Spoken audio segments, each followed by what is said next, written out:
Édition spéciale. Le Grand Matin Sud Radio 7h-10h, Philippe David.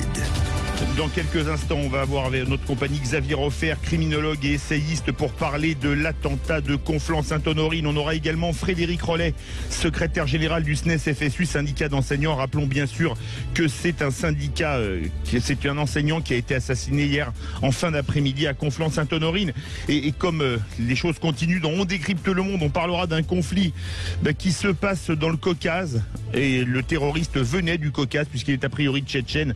On sera en compagnie de Gilmi Haïli pour parler du conflit entre l'Azerbaïdjan et l'Arménie.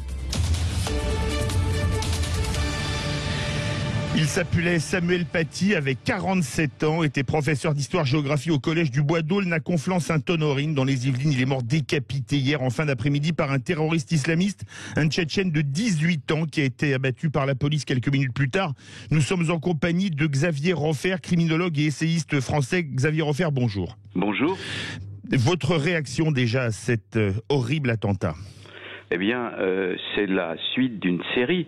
Il y a quelques semaines, on avait eu devant les anciens locaux de Charlie Hebdo un migrant pakistanais, lui aussi âgé de 18-19 ans, qui s'en était pris à des journalistes. Enfin, officiellement, il en avait plutôt 25 a priori. Oui, non, mais c'est ce qu'ils disent pour la plupart d'entre eux. Vous savez, les faux mineurs isolés sont souvent dans le mensonge en ce qui concerne leur âge réel. Mais donc, disons que l'individu en question était un jeune migrant pakistanais et qu'il a tenté de tuer deux journalistes en se trompant de cible, bien entendu, mais l'intention y était.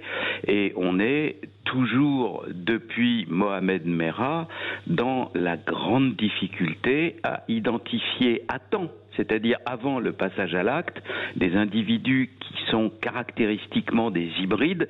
C'était le cas pour le colonel Beltrame, c'est sans doute le cas pour celui-là. Il semble qu'il ait eu un passé de délinquant de droit commun.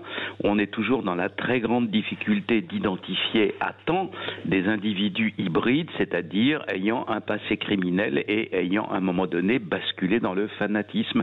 On était dans cette difficulté-là en 2012 avec Mohamed Merah et les homicides qu'il avait accomplis à l'époque, des militaires français, des enfants juifs dans une école confessionnelle.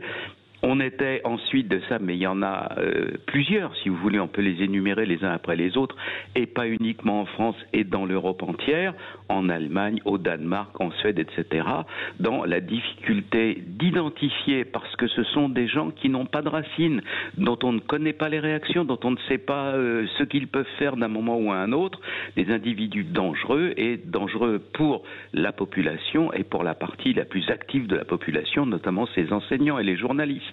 Justement, Xavier Roffer, vous avez rappelé le cas du Tchétchène, du Pakistanais qui a commis l'attentat contre Charlie Hebdo il y a quelques jours.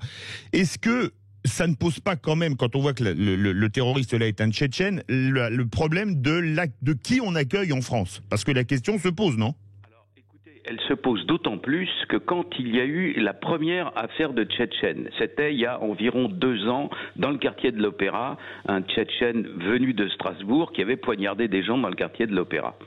À ce moment-là, je vivais dans l'illusion, mais comme j'allais dire la majorité des Français qui suivent ces affaires en tant que, je sais pas, personne éduquée s'intéressant au sujet, ou même professionnel comme moi qui suit les flux migratoires sur la planète pour étudier leur éventuelle dimension criminelle, j'avais été effaré par le nombre de Tchétchènes qu'il y avait en France. Je m'attendais à l'époque, spontanément j'aurais dit 10-12 000, il y en avait près de 50 000.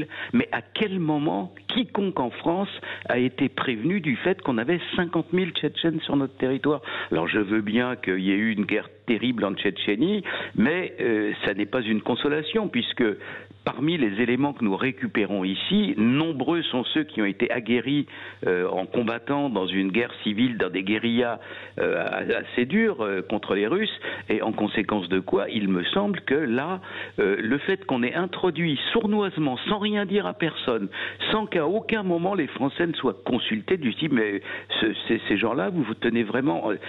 C'est quand même chez eux qu'on fait rentrer les Tchétchènes, chez les Français, et personne n'a rien dit, ça s'est fait sournoisement, en douce, et suivant ces sujets-là au quotidien, j'ai été le premier surpris d'apprendre qu'il y en avait au moins 50 000. Souvenez-vous de l'affaire de Dijon. Ils sont descendus à une centaine pour casser la figure à une bande rivale de maghrébins.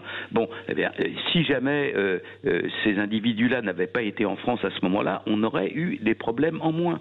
Donc, ce qui me frappe, c'est le côté sournois, le côté on balaye la poussière sous le tapis, d'introduire des gens en France qui sont potentiellement dangereux. Je ne suis pas dans l'outrance. Je ne dis pas que tous les Tchétchènes sont des potentiels terroristes. Il y a parmi eux nombre de braves gens, mais au moins, pourquoi ne fait-on pas le tri, quoi ? Qu'à partir d'un moment où un garçon de cette communauté-là a des virtualités criminelles, s'il est déjà condamné pour des affaires de droit commun, pourquoi ne le renvoie-t-on pas ? À partir du moment où il a 18 ans, on le peut fort bien. Pourquoi ne le fait-on pas ? Pourquoi laisse-t-on des journalistes, des policiers, des femmes dans la rue, parce qu'elles ont une jupe, etc., se faire injurier, molestés, voire décapités par des individus qui sont des fanatiques et qui n'ont, d'après moi, rien à faire sur le territoire. Merci beaucoup Xavier Roffer, criminologue et essayiste français. Vous êtes bien sur Sud Radio, 7h13. Dans quelques instants, on va avoir notre chronique habituelle le samedi. On décrypte le monde. On partira justement du côté du Caucase et la guerre Azerbaïdjan-Arménie. Le Caucase, d'où vient le terroriste de Conflans-Sainte-Honorine qui a été abattu à Éragny. Et ensuite, on aura Frédéric Rollet, secrétaire général du SNES-FSU, pour parler de l'état d'esprit qu'il y a chez les enseignants après la mort d'un d'entre eux hier au soir. Restez avec nous sur Sud Radio.